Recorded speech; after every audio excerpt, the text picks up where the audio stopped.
Olá, queridos irmãos e amigos! Eu sou Adriano Gobi e estou fazendo a leitura do curso básico de Umbanda, do médium Leonardo Montes.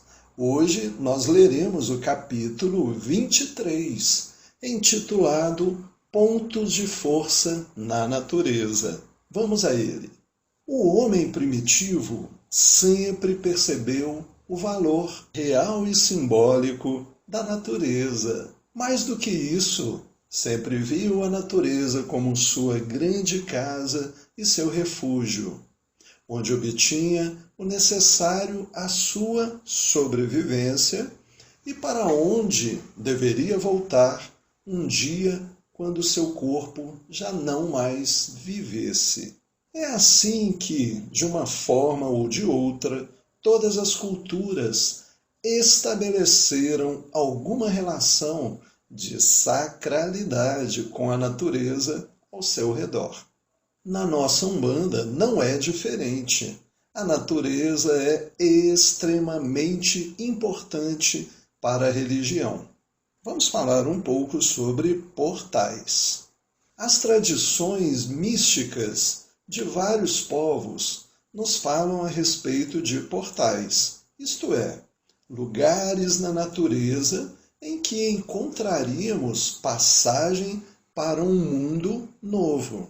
Quando estes lugares eram descobertos, quase sempre por revelações espirituais, os povos criavam alguma espécie de templo ou santuário, buscando sacralizar o local.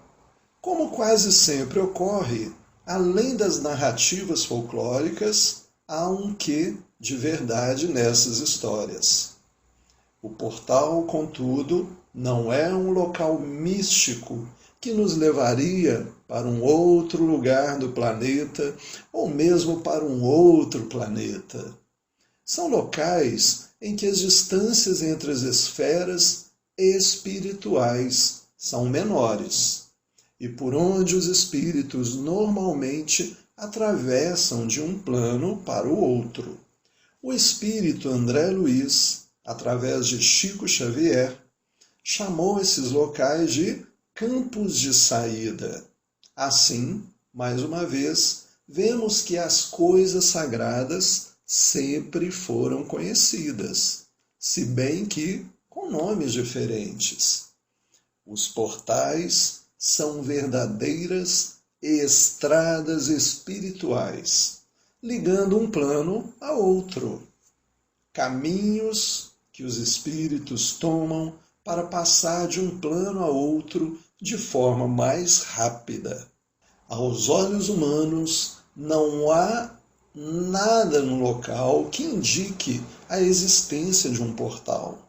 Contudo, é provável que alguém mais sensível perceba a energia do mesmo, pois geralmente são cercados de intensa movimentação espiritual e também protegidos por diversos espíritos, a fim de que entidades menos evoluídas não façam a travessia.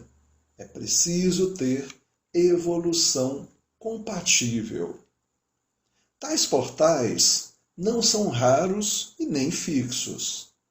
Se por acaso a ação humana chegar até ele, certamente os espíritos o mudarão de posição. Tudo é fluido e movimento na espiritualidade, embora as ideias humanas quase sempre desejem a cristalização. Esses portais, sempre ligados a áreas de muita natureza, surgem por vezes nas águas de um rio, no coração de uma mata densa, no topo de uma serra, etc. Ao redor dos mesmos, os espíritos quase sempre edificam vilas ou postos de assistência, preferindo muitas vezes trabalhar neste ambiente pela abundância de fluido vital. A expressão fluido vital foi usada por Allan Kardec para definir uma espécie de energia motriz da matéria. Algo que todo ser vivo possui e que é responsável por manter e sustentar a vida orgânica. O fluido vital pode ser transmitido de um indivíduo para outro. E é isso, aliás, que ocorre através do passe. Contudo, não apenas as pessoas possuem fluido vital, mas todos os seres vivos. Conforme as cidades avançam e o homem praticamente aniquila toda a natureza ao seu redor para dar lugar a casas, prédios e ruas, a concentração de fluido vital naquele local também se torna menor, mais rarefeita. É por esta razão que um trabalho espiritual realizado em meio à natureza será sempre mais forte do que um trabalho realizado em uma área urbana. E quem já fez poderá confirmar isso. E daí a importância de termos sempre plantas em nossas casas, pois elas são excelentes produtoras de energia. Fica a dica aí, hein, gente? Um ambiente natural, isto é, sem ação predatória humana, conservará sempre, qualquer que seja sua biodiversidade, uma alta taxa de fluido vital, que é manipulada pelos espíritos para diversos fins. E é por isso que, frequentemente, eles preferiram erguer acampamentos ou bases operacionais em áreas verdes. Os povos antigos também sabiam disso, e daí nasceram tantos contos e mitos de seres espirituais vivendo entre as árvores, no leito de um rio, no coração da montanha, etc. Para poder agir mais e melhor em favor do ser humano, os espíritos frequentemente recorrem à força da natureza, à energia das plantas, e dos animais. Energias estas que manipulam e trazem consigo até nossas cidades, nossas casas, nossos terreiros. Por esta razão, o umbandista tem razão mais do que de sobra para tudo fazer em benefício da natureza. Vou deixar um comentário meu particular, dizendo o umbandista tem razão de sobra. Umbandista não, todos nós, qualquer pessoa, de qualquer religião, e que acredite ou não em Deus, tanto faz. O importante é que entendamos que nós precisamos da natureza e a natureza precisa de nós. Então vamos nos lembrar da nossa responsabilidade e do nosso compromisso com o meio ambiente. Ok, gente? Vamos continuar. Vamos falar agora sobre pontos de força. Partindo dos portais anteriormente citados e dos acampamentos espirituais que se estendem muitas vezes no meio de áreas verdes, chegamos ao conceito de, entre aspas, ponto de força. Dentro da Umbanda, um ponto de força é o local ideal para realizar uma oferenda.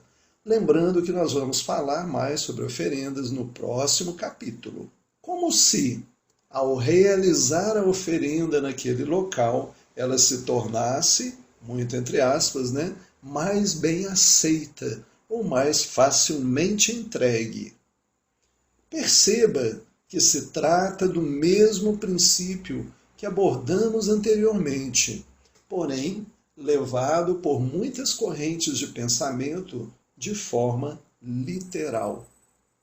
Há mesmo algumas casas de Umbanda que literalmente oferendam apenas nos locais correspondentes a cada orixá ou guia. Da forma como trabalhamos, não há necessidade de você encontrar uma montanha para oferecer a Xangô, por exemplo.